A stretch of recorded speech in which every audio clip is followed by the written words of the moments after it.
I think that one of the hardest things about sudden loss is that you don't get to say goodbye.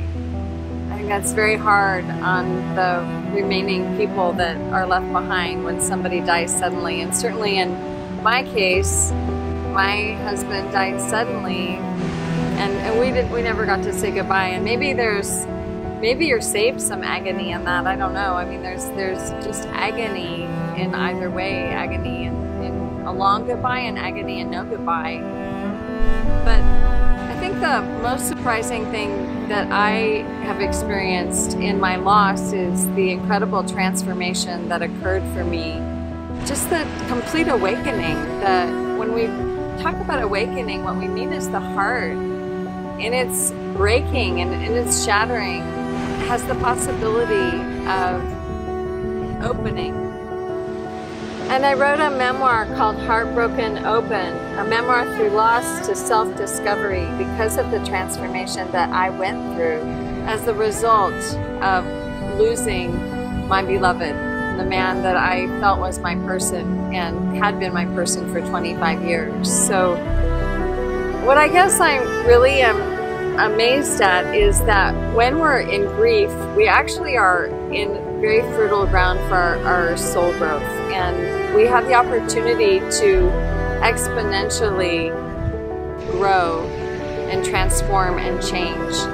We literally do, in the process of grief, we really do transform our grief into something else, into something that makes us a better person.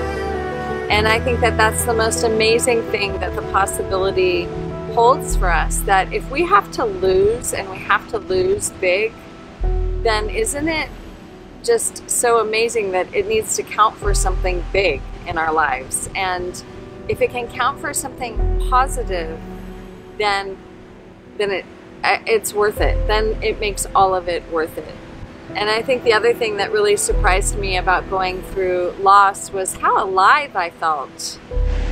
That I was not sleepwalking through my life, that I was alive. And yes, I was incredibly sad and I went through tremendous sorrow, but Kahlil Gibran says that our sorrow unmasked is our joy, and our greatest sorrow unmasked becomes our greatest joy. And that just means that the more that you can feel your sorrow, the more that you can feel your grief, the more you can count on that tomorrow is going to hold so much joy for you.